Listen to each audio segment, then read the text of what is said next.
आज के YouTube class में मैं वैलेंसी और उसका कैलकुलेशन इसके बारे में बता रहा हूँ। वैलेंसी क्या है और उसका कैलकुलेशन कैसे किया जाता है, ये 9th क्लास के सिलेबस में प्रमुखता से है, जो कि CBSE, BSCB और यूपी बोर्ड के लिए काफ़ी इम्पोर्टेंट है, क्लास 9 के लिए। तो वैलेंसी को सबसे पहले कैलकुलेट बाद में करेंगे हम लोग। इसको पहले डेफिनेशन लिखते हैं। डेफिनेशन में होगा द कंबाइनिंग कैपेसिटी,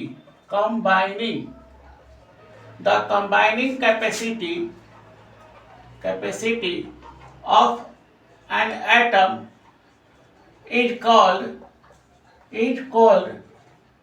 valency. ये डबल एल है, called. The combining capacity of atom is called, है ना, CALLED, called valency. Valency Hindi में हम लोग इसको कह सकते हैं कि परमाणु के संयोग करने की क्षमता को संयोजकता कहते हैं। हिंदी में इसको कहा जाता है संयोजकता कहते हैं।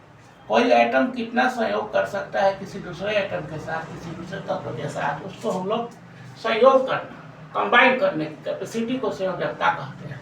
रूल है कैसे निकाला जाए, तो पहले हम लोग इसके लिए इलेक्ट्रॉनिक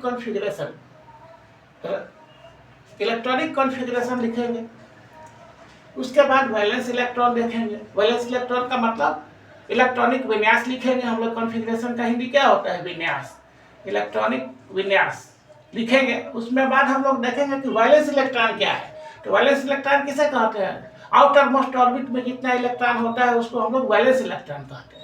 अगर वैलेंस इलेक्ट्रॉन 1 2 3 4 है तो नंबर ऑफ जितना इलेक्ट्रॉन दिखाई दे रहा है वही हो जाएगा संयोजकता। जैसे कि अगर हम लोग इसका एक एग्जाम्पल ले तो इसका एग्जाम्पल होगा सोडियम।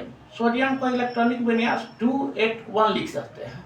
तो लास्ट में 1 इलेक्ट्रॉन है, तो 1 इलेक्ट्रॉन है, तो चूंकि 1 2 3 4 अगर रहेगा लास्ट में तो वैलेंसी वही होगा। तो इसका सोडियम की वैलेंसी क्या हो गई? 1 हो गई। अगर वैलेंसी 5 6 7 है, आउटर मोस्ट ऑर्बिट में अगर इलेक्ट्रॉनों की संख्या 5 6 या 7 है, तो हम लोग उसको वैलेंसी को तब निर्धारित करेंगे उसको 8 में से वो चीज घटाना पड़ेगा।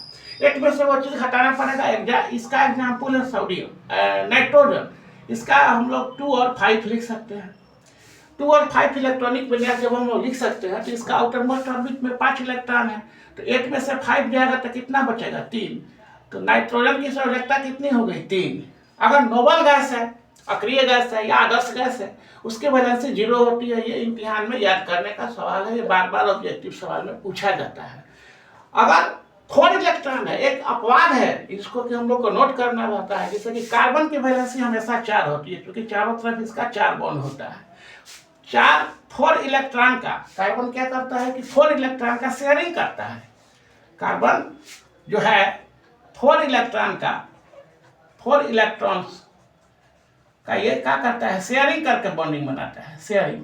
तो ये 4 इसका हो जाएगा। इसका वैलेंसी कितना हो जाएगा? 4, VALENC भाई। तो इसका वैलेंसी हो जाएगा 4। तो इस तरह से हम लोग इलेक्ट्रॉनिक कॉन्फ़िगरेशन लिखने के बाद वैलेंस इलेक्ट्रॉन देखेंगे। वैलेंस इलेक्ट्रॉन अगर 1 2 3 4 आएगा तो वही चीज हो जाएगा वैलेंसी। अगर 5 6 7 आएगा तो उसमें से हमको 8 में से वो चीज घटाना पड़ेगा, वो डिजिट, जैसे नाइट्रोजन में है। नोबल गैस का वैलेंसी 0 होता है। अगर 4 इलेक्ट्रॉन, अगर कार्बन का केस है तो कार्बन 4 इलेक्ट्रॉन का शेयर करके अपने आप बॉन्ड बनाता है, इसलिए इसकी वैलेंसी 4 हो जाएगी। तो इस तरह से हम वैलेंसी और इसका कैलकुलेशन संक्षेप में कैसे किया जाए उसको हम बता दिए, क्योंकि 9th क्लास में सिलेबस पर लोड भी नहीं बढ़े और निकल भी जाए। तो इस वीडियो को देखने के लिए धन्यवाद। और इसी तरह के और भी वीडियो को बनाएंगे। मेरे वीडियो को देखिए, लाइक कीजिए और सब्सक्राइब करिए। Thank you.